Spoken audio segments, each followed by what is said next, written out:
All right, hello everyone, and welcome to another discussion that's titled Critical Challenges and Emerging Startups. So, today it's Mumbai, and two friends, Jitesh Agarwal and Garima Mitra, come together and think of providing legal and financial consulting services. In the meantime of developing their startup business, they actually found a brand new place to put their minds to.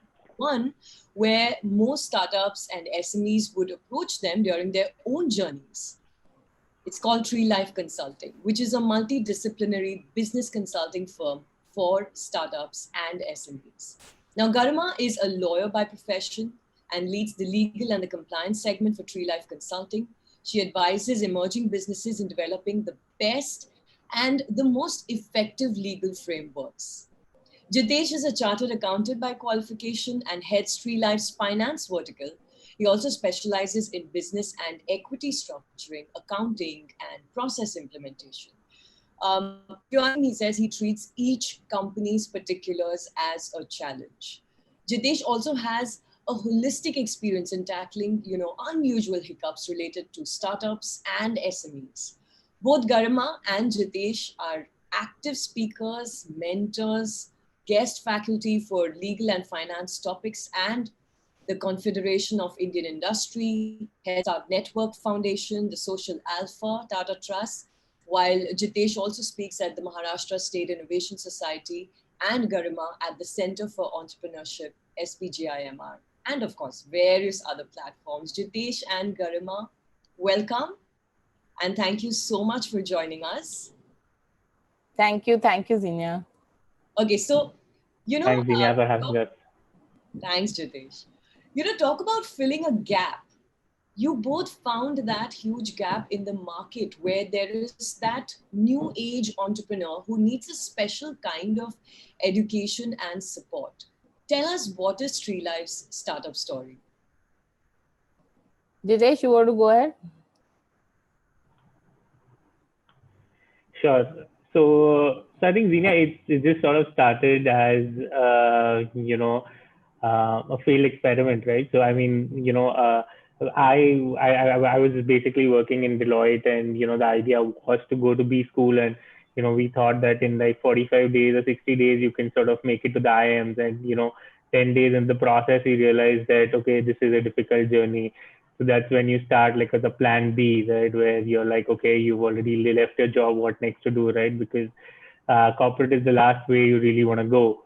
So it just started as, an idea where we thought that, Garima came from the legal side, I came from the accounting background. We said, let's just get together and see what we can do.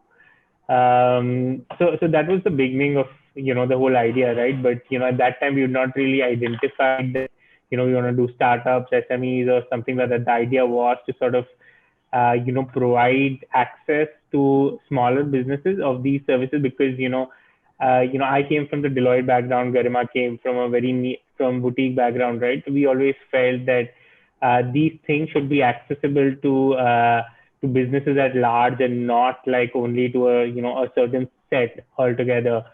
So that's how we started, and then as every early business, right? So our friends and family gave us a couple of opportunities, but we actually got a very early on break with this company called Rento Mojo. So they were raising like a couple of $1 million back then, and this was I think the fourth or fifth month since we had started, and we were absolutely clueless about the whole startup part and stuff like that. And so the idea was, when the founder was, and we said, okay, let's just sort of work together and figure this journey out. So it was a 4 month odd journey with them, at least for the first round.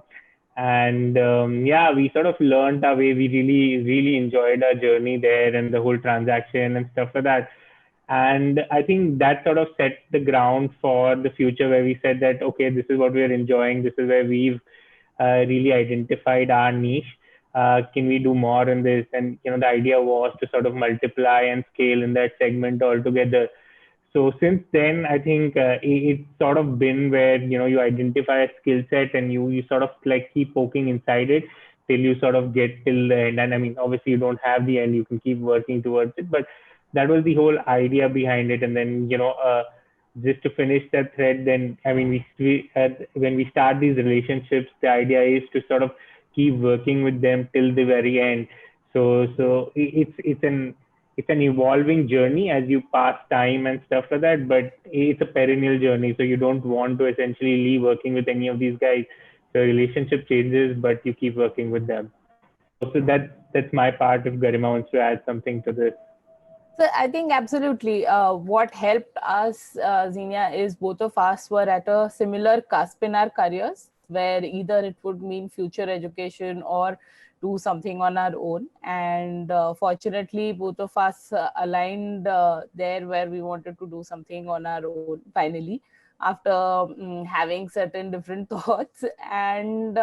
That just propelled us in a direction where we sort of started getting assignments, like Jitesh said, which were very, very startup centric. And I think that helped us to build that foundation really, really strong in the first year itself. And we both enjoy working in chaos. So I think that just helps us to have that foothold in a startup ecosystem, because the environment in a startup is very fast. So I think we had that in us, and we discovered that along the way, which was a good thing for us, I think. You bet it was a good thing for you. So, among many other business models, what I want to understand is why focus more on startup consulting? Is there a certain philosophy that the both of you followed, and therefore startup consulting? And what is the philosophy that you follow today to help startups? So I think the philosophy, Xenia, would be that both of us wanted to create an impact, right? I mean, both of us we had where we were. He was working in Deloitte, so, and I was working with a boutique law firm. Both of us had our career paths right in the beginning, right, which would be to climb up the corporate ladder. But both of us didn't want to do that after a couple of years in that industry. We wanted to do something more. Now, when we wanted to do something more, it was also to with a vision that the quality of these big fours or law firms, the quality advisory should reach out to the masses. That was the first philosophy. And then slowly, when we started entering the startup ecosystem and started seeing the kind of work that we were getting and the kind of work that is there out there, um, that sort of helped us to understand that this was the impact that we wanted to create, that we wanted to empower founders, we wanted to empower business owners to take good business decisions in terms of legal or finance. And I think that has one is the impact for philosophy, and the second is to provide quality deliverables and quality advice to these people. So I think that these two philosophies have laid down the foundation, and which runs across the entire has run across the entire 6 years of our being in existence. And that those are the two things that we want to inculcate, and we do inculcate in our team as well. So that's the because it comes through the advice that we provide. So the impact, the quality, and the empowering of these people. Of course, if Jitesh wants to add something.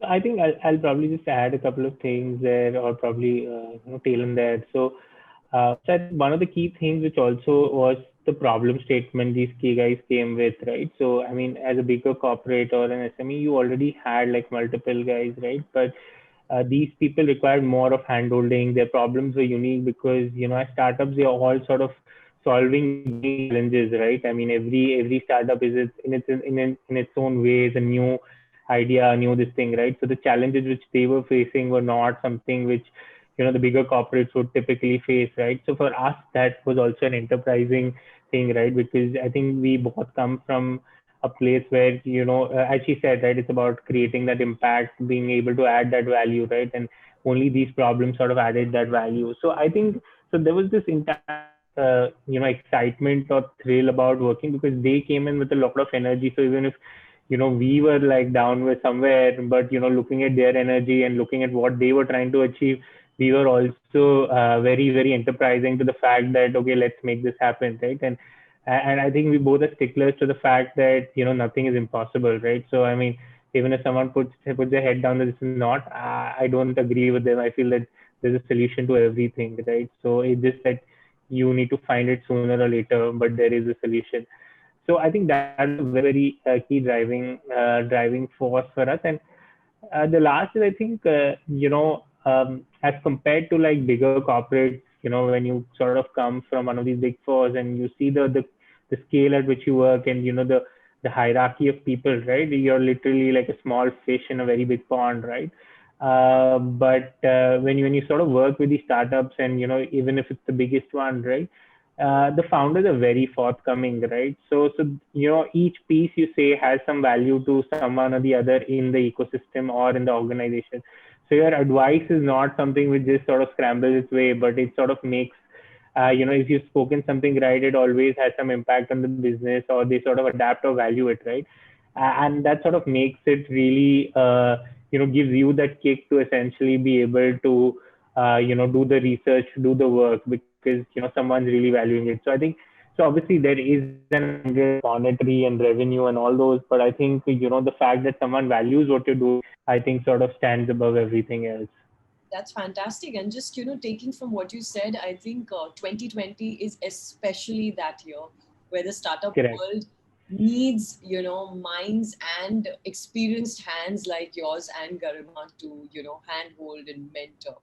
So talking about 2020, which is a year that's, pretty much sideways, we've been hit by a pandemic globally. Many startups across the country have actually shut shop over the past few months. Having said that, there are some industry verticals, talk about pharma or ed tech, that have seen some high profile action this year for obvious reasons. What are your thoughts on kick-starting a startup during these times?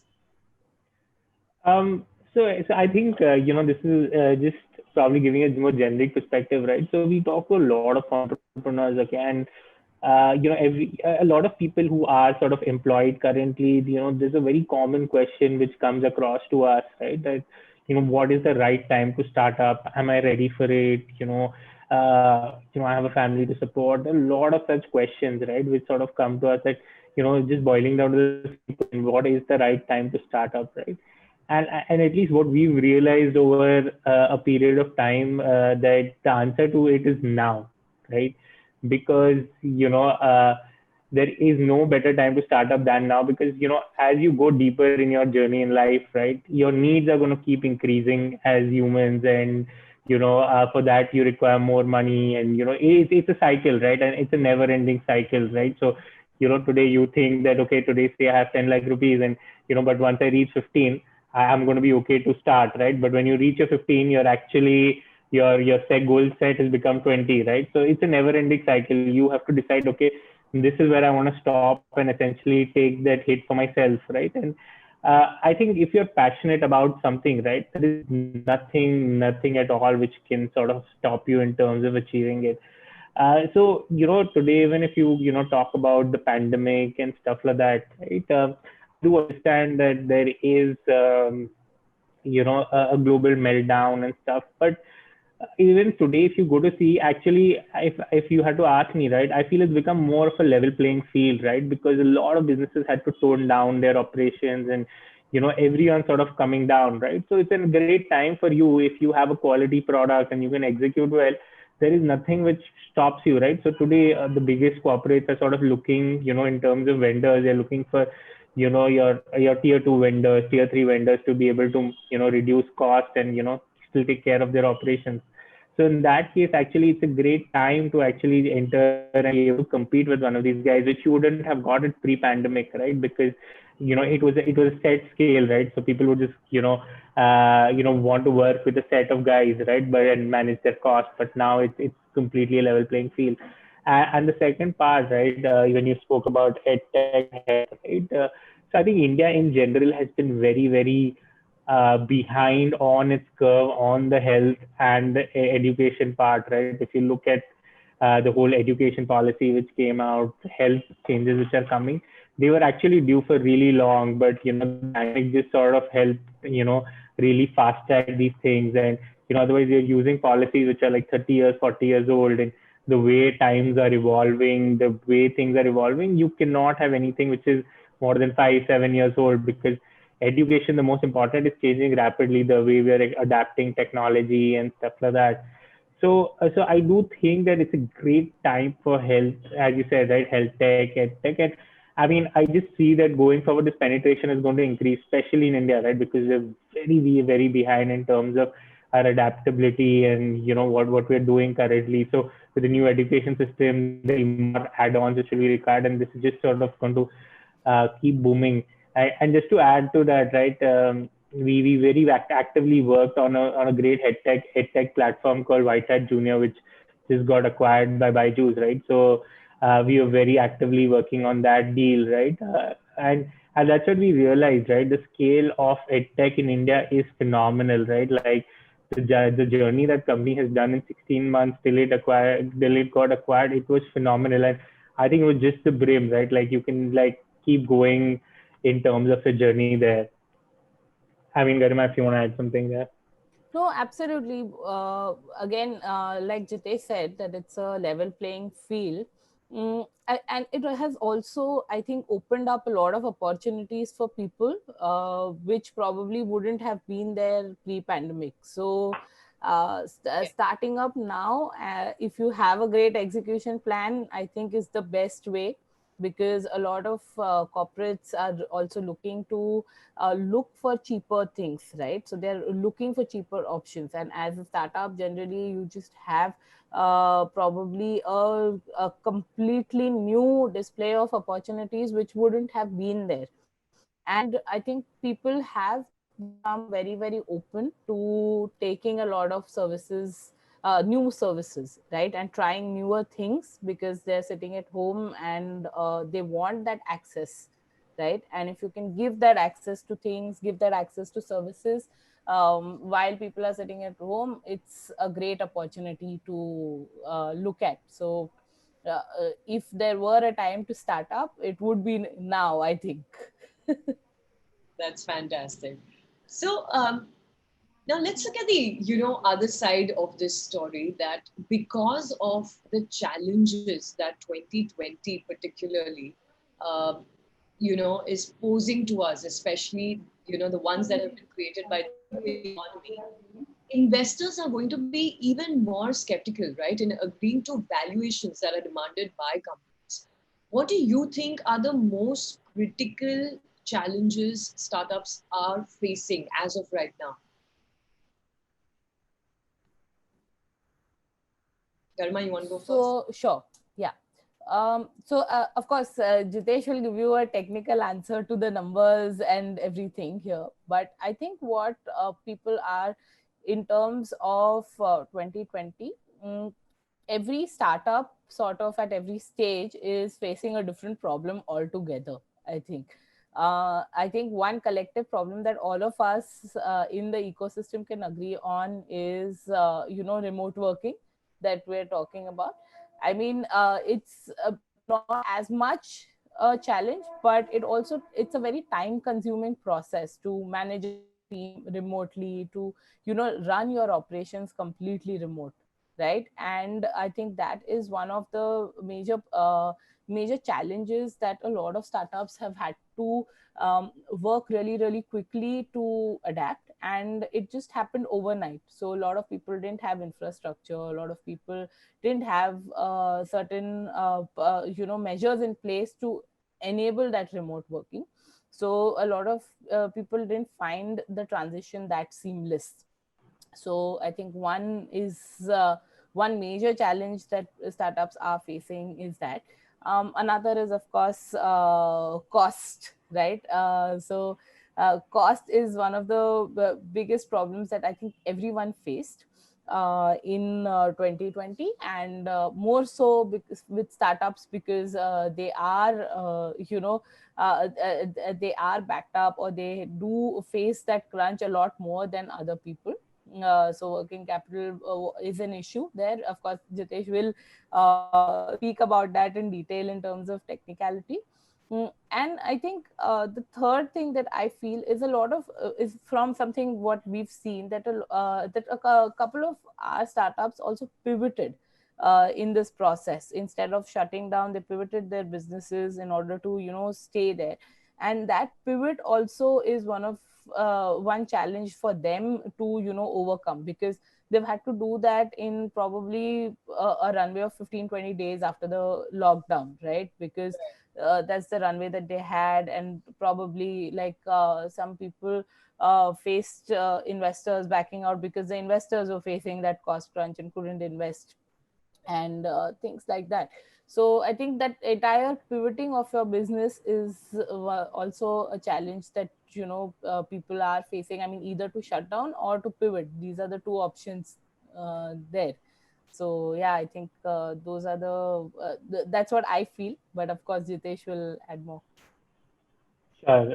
So I think, just to add on Karima's point, right, this pivoting is something which comes from our Indian mentality of jugaad, right? So we were not giving up, right? So the idea is to find out something which can still sustain your boat, and, you can keep going, right? So I think that that's been one of the, great things, right? And, you'll see that actually even happening in the store near you, right? Like every damn store is selling, masks, sanitizers, and, this, everyone has started, like, every person who's making cloth and stuff like that is sort of making face masks, PPE kits, and stuff like that. So I think that that's a great thing, right? That, as Indian businesses, we're so frugal, right? So anything that comes our way, we're able to sort of adapt ourselves to it. Otherwise, it could be very simple for them to sit back and cry, but everyone took it as an opportunity that let's see what we can actually sell at this point of time.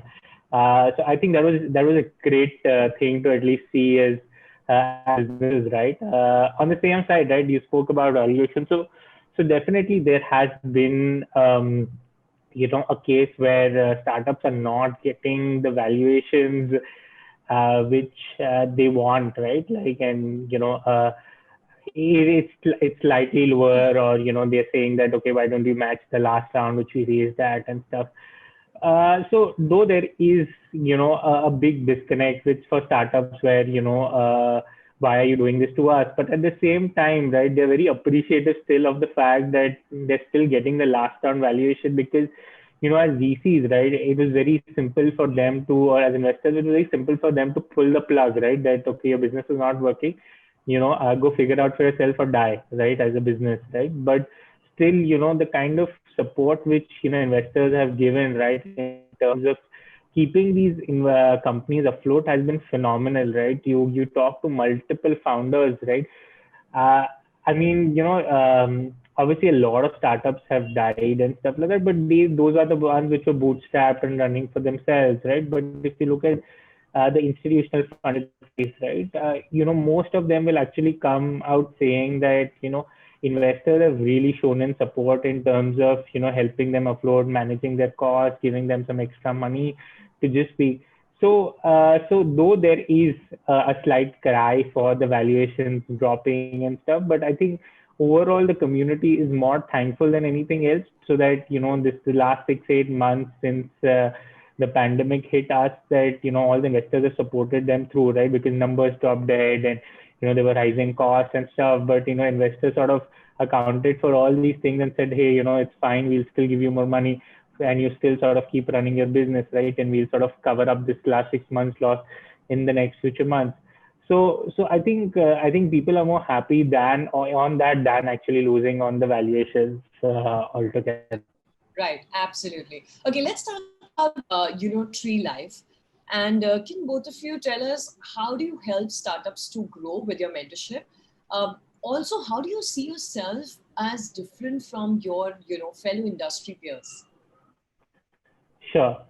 So at Tree Life, right, the idea is to sort of enter businesses at early stage, right? So, in most cases, what we do is that, when we're sort of raising, the first round of investment, which is a few lakh rupees, right? And to companies where, they're starting out. So like, just to give you an example, White Hat Junior, we've really incorporated the company till the exit. We're working with them, right? So idea is to help these companies right at the start where, in terms of anything pin to piano, financial, legal, and compliance, right? So right from helping them set up the company to putting their legal documents to helping them in their taxes and finances, right? So what we try to do is, work with them initially as they sort of move bigger.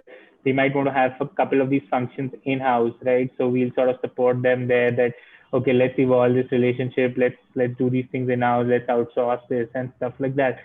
So that's how we work with them. That each company is a project in itself, right? So we sort of identify that these are the things you actually need. Let us work with you for these, and help you grow in terms of taking care of your back end, right? So you don't have to worry about anything. So helping you with your investment and helping you with your daily day to day. We sort of help there in everything there, right? And how we sort of differentiate with our peers, right? Uh, so I mean, if you look at us, right, in terms of the services, what we do, right, it's pretty vanilla, right? So it's typically what any lawyer or any CA or any company secretary would do, right? So I don't think that's really something which is unique, right? I think the actual merit lies in the fact that we sort of blend them together and and work together as a team, right? So we have all these professionals in house for us. So you don't, as a company, need to like lies in between three or the four different professionals. So we sort of take care of that, right? The second is, I think, we're very, very solution oriented, right, as an organization. So, anyone who comes to us, we typically have a solution. So my idea is not to, be like, hey, if you come to me, let me sell five services to you, right? My idea is that what do you actually need, right? And is there something which I can add to your business, right? So it could be an introduction to someone. It could just be some advisory, or it could just be that, hey, why, just spend all this money on marketing rather than us. So I think that this whole solution orientation sort of is great, right? The third, I think, which is very, very critical, is our domain expertise, right? So over a period, we've sort of identified that startup is our idea, our expertise, right? Now, so it's like basically going to a tailor, right? Like, any professional is like a tailor, right? Where, he's equipped to do essentially everything, right? So he can sort of he can stitch men clothes, women clothes, kids clothes, right? But if you sort of go to right tailor, you're just looking to him for, say, okay, I want my child's clothes, right, or women's clothes, something like that, right? So we've sort of identified that as a space that, okay, we are specifically child tailors, right? And no one can sort of like, we sort of identified all the different issues that this child, different children would face, right, in terms of their clothing, and try to iron that out. So if someone comes to us saying that, okay, this is a problem, right? For them, it's a very big problem, right? That, oh my God, how do I tackle this? But in most situations, in 70% of the situations, I've seen it somewhere else, right? So it sort of irons out that thing for us that, okay, let me use the principles there to help you. So I think that domain expertise is actually a very, very key factor for most startups to work with us, because they see the value which we can add to them at a very early stage in terms of helping them out in terms of their growth, or even taking care of their operations. So I think, so for me, these three criteria sort of help them. And I think the last would be the business part, right? So we don't, I mean, obviously we are professionals and we have our technical skill sets, which are very critical, but we evaluate everything from a business mindset, right? That, everything is not technical, right? You have to just see that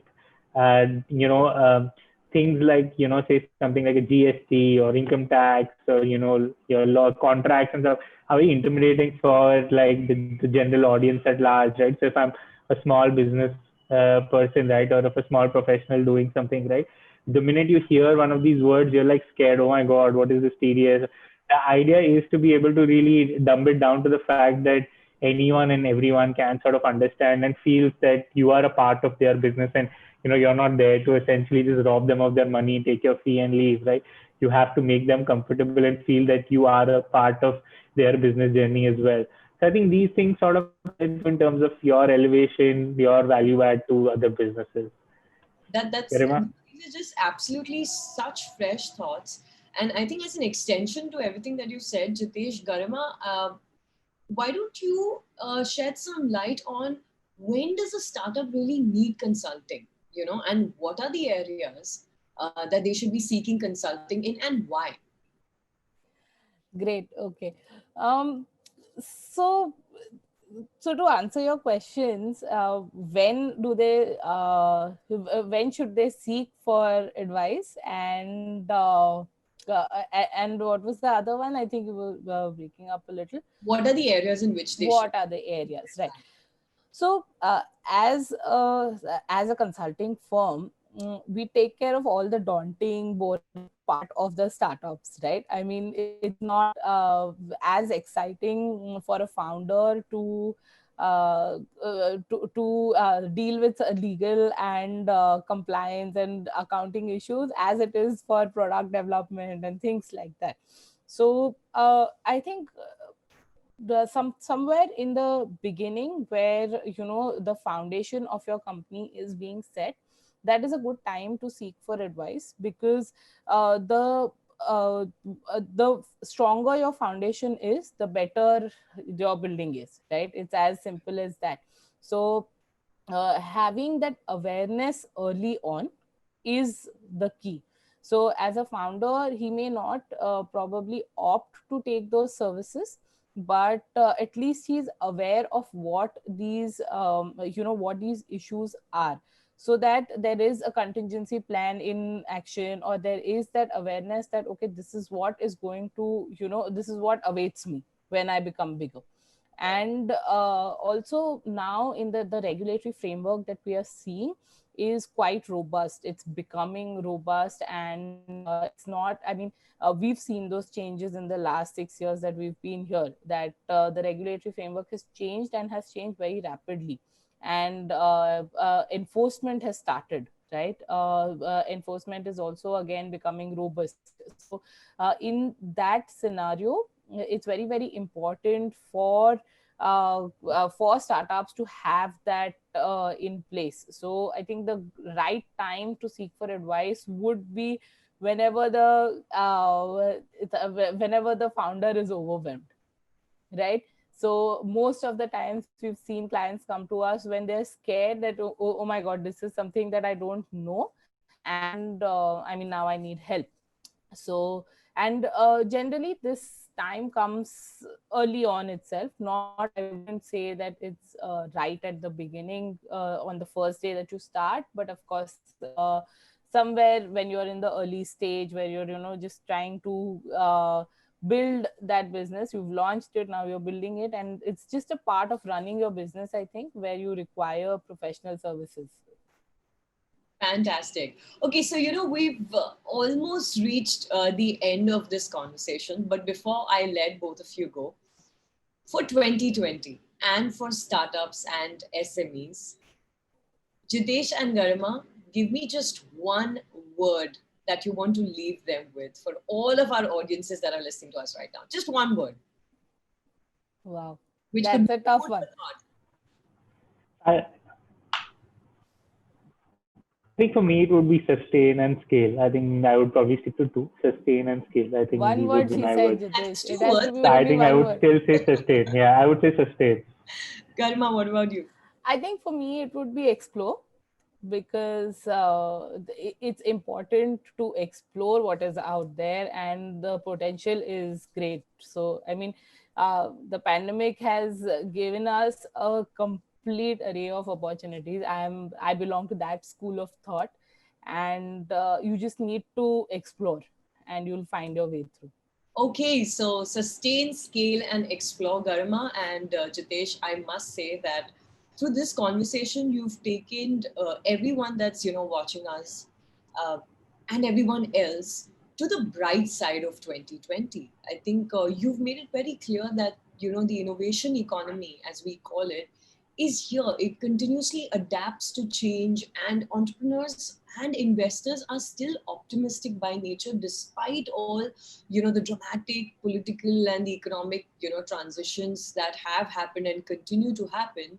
Startups, especially, we consistently share a very positive forecast for improving our, business conditions. And what can I say other than thank you? Thank you for that. And thank you for what you do. Thank you for the thought and the place where you come from as far as Tree Life Consulting is concerned. And thank you for sharing all of this knowledge with us. Thank you so much. Thank you, Zinia. It was a pleasure. Thanks, Zina, for having us over here. Pleasure is all mine. Thank you. Thanks.